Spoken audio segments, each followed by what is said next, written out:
RER, information. Et nous retrouvons tout de suite le journal présenté par Éric Michel. Bonjour. Bonjour à tous. Comme prévu, Feling continue de se rapprocher tout en s'intensifiant. Ce matin à 4 heures, c'était déjà une forte tempête tropicale avec une pression au centre de 984 hectopascales. Elle se trouvait à 835 km au nord de la Réunion par les points 13 degrés 5 sud et 56 degrés 8 est. Feling se déplace toujours vers l'ouest à la vitesse de 14 km heure. Si aucune menace cyclonique n'est envisagée pour les prochaines 72 heures, à ce stade, il est fortement recommandé de se tenir au courant de l'évolution de la situation. Selon les différents modèles de prévision, Feling doit amorcer un virage vers le sud d'ici les prochaines 24 à 48 heures. Elle devrait alors passer entre Madagascar et la Réunion, entre 300 à 400 km à l'ouest de nos côtes. Feling devrait devenir un cyclone majeur, puisqu'il est prévu qu'elle atteigne le stade de cyclone intense au moment de son passage au plus près de chez nous. Si toutes ces prévisions se confirment, le temps commencera à être influencé par la forte tempête à partir de jeudi. D'ici là, aucune inquiétude. Les Seychelles sont sous des trompes d'eau depuis dimanche. Une situation météorologique exceptionnelle pour ce paradis des touristes provoquée par la formation justement de la tempête Feling. Des masses nuageuses chargées de pluie torrentielle traversent l'île aux Cocos-Fès pour s'enrouler au centre du système dépressionnaire. Inondations, glissements de terrain, plus d'une centaine de maisons englouties sous les eaux, du jamais vu aux Seychelles. Aucune victime fort heureusement n'est à déplorer. L'état d'urgence a été décrété et le président séchellois lance un appel à l'aide internationale. RER. Dans les plaintes des deux jeunes bénédictins contre les gendarmes mobiles, hier le procureur a reçu l'expertise médicale qui est catégorique. Les hématomes sur le corps et l'érosion sur le front correspondent au fait d'avoir été maîtrisés. Il n'y a pas eu de passage à tabac, mais une interpellation musclée. Le parquet s'interroge maintenant sur la suite à donner à cette affaire. Deux autres gendarmes ont été entendus hier. A priori, les plaintes pourraient être classées. Les gendarmes mis en cause s'envoleront demain pour la métropole. Pour rappel, vendredi soir, deux jeunes âgés de 17 et 19 ans affirment qu'ils rentraient tranquillement chez eux à pied quand des gendarmes mobiles leur sont tombés dessus. L'interpellation est musclée. En garde à vue, ils disent qu'ils ont été tabassés. Sur les photos, on voit des traces de coups sur différentes parties du corps. Les gendarmes, eux, reconnaissent l'arrestation musclée parce que les jeunes étaient excités, mais nient les avoir frappés. Jean-Paul Virapoulet, entendu hier par les enquêteurs de la brigade financière au commissariat Malartic à Saint-Denis. L'ancien sénateur-maire était interrogé dans le cadre de l'affaire de l'amicale du personnel communal, à l'époque où il était à la tête de la mairie de Saint-André. La Chambre régionale des comptes puis la Cour des comptes ont déjà déclaré Jean-Paul Virapoulet coupable de gestion de faits. L'ancien homme fort de l'Est doit maintenant répondre de prise illégale d'intérêt, abus de confiance et détournement ou dissimulation d'un bien ou d'un dépôt public. L'enquête porte sur plusieurs dizaines de milliers d'euros de subventions versées par la commune à l'association entre 2004 et 2007.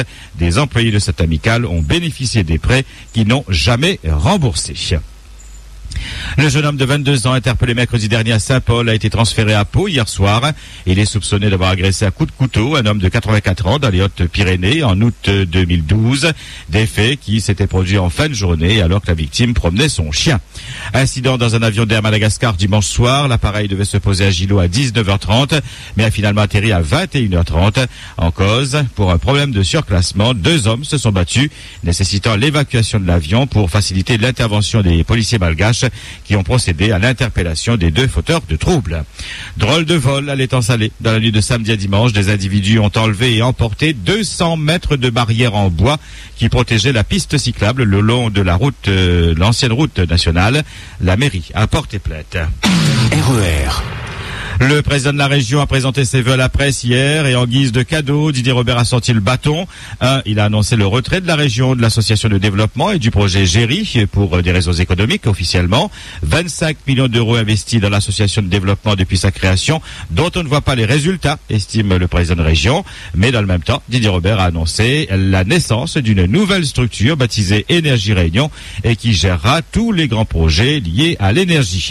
Une décision unilatérale qui a surpris le président du GIP Géry, Guy Dupont, qui a déclaré ne pas être au courant de cette décision. Deuxième tir, et cette fois-ci en direction du gouvernement. Didier Robert a pris pour cible le contrat garantie jeune, mesure expérimentale à partir de septembre dans 10 territoires pour les jeunes de 18 à 25 ans sans emploi et sans formation.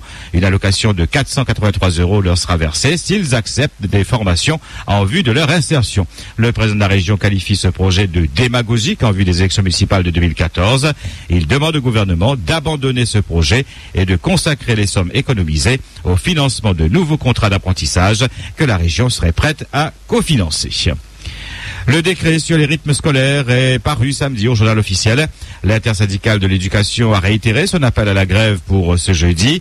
Elle estime que cela n'apportera pas de changement équilibré, susceptible d'offrir de meilleures conditions d'apprentissage aux élèves. Elle va jusqu'à qualifier ce décret, je cite, de véritable foutoir organisé qui acte et signe une réforme bâclée, précipitée et dangereuse, qui s'ancre dans une logique de territorialisation de l'école publique. Fin de citation.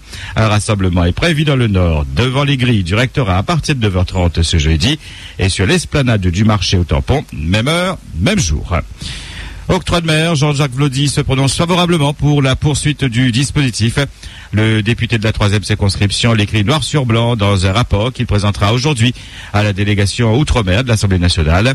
Ce dispositif a pour fonction première de compenser une partie des handicaps structurels qui frappent les régions ultra-périphériques, aidant ainsi les entreprises locales à rester compétitives. Mais l'octroi de mer, c'est aussi un produit d'environ 1 milliard d'euros pour l'année 2011 qui revient aux collectivités territoriales d'outre-mer. C'est donc une ressource financière importante pour ces collectivités, écrit Jean-Jacques Vlody dans un communiqué qui se prononce pour le prolongement du dispositif au-delà du 1er juillet 2014. Un rapport qui sera ensuite transmis à la Commission européenne. RER. Les chambres de commerce et des métiers demandent à l'État de venir au secours des 8000 entreprises en grosse difficulté financière dues aux dettes fiscales et sociales qui se chiffrent aujourd'hui à plus de 1,2 milliard d'euros. Malgré la perspective de grands chantiers comme la construction de la nouvelle route du littoral et les travaux d'agrandissement des aéroports de Gillot et de Pierrefonds, les entreprises ne pourront pas toutes être sauvées parce que redevables à la sécurité sociale, elles ne pourront pas soumissionner aux appels d'offres. C'est pourquoi les deux présidents souhaitent trouver un accord permettant à ces entreprises de pouvoir répondre aux appels d'offres tout en remboursant les dettes grâce au nouveau marché. Les sommes seraient prélevées au fur et à mesure de l'avancée du chantier. Et c'est pourquoi la motion lancée en août de l'année dernière demandant la mise en place d'un dispositif législatif a recueilli 8890 signatures et Ibrahim Patel et Bernard Picardo veulent la remettre en main propre au président de la République François Hollande. Et si les entreprises ne peuvent pas s'inscrire dans ce cadre législatif, ce seront près de 16 000 emplois qui pourraient disparaître. Cela coûterait plus cher à l'État en allocation chômage, soulignent les deux présidents de chambre. La motion sera déposée à Paris le 10 février prochain. Grosse bousculade, grosse cohue hier devant la grande surface de Quartier Français. Les clients faisaient la queue pour attendre l'ouverture des grilles à 12h30 pour pouvoir profiter de la promotion à 1 € sur une célèbre boisson gazeuse. C'était quasiment un départ de Formule 1 car tout un chacun était aux commandes d'un caddie prêt à s'élancer au top départ. Et il y a eu de nombreux accrochages de caddies. La direction a même été obligée de délivrer des tickets pour limiter le nombre de pactes par personne. Dans d'autres pays, certains se battent pour la liberté, d'autres pour des vraies mesures économiques face à la crise. Ici, on se bat pour des bouteilles de boissons gazeuses. À chacun ses priorités, me direz-vous. Et votre question d'actualité aujourd'hui, allez-vous, vous aussi, jusqu'à faire la queue devant un magasin pour bénéficier d'une promotion? Trouvez-vous normal ce genre d'attitude? Achetez-vous plus qu'il n'en faut parce que c'est bon marché? Vos réactions en direct sur le 47 33 33 et le 47 34 34 à 9h, 11h et 17h. Le recensement de la population de la Réunion débute ce jeudi. Des agents avec des cartes professionnelles sillonneront l'île et viendront vous rencontrer pour vous poser un certain nombre de questions, comme le nombre de personnes qui vivent dans votre logement, vos conditions de vie, de déplacement, vos revenus, etc. Des données essentielles pour éclairer les décisions publiques. Et un recensement qui s'achèvera le 9 mars. RER. 8h09 sur RER, c'est la fin de cette édition 5-8. Merci à tous de votre fidélité. Bonne journée, on se retrouve à 12h30. RER, la radio qui vous transporte sur toute l'île.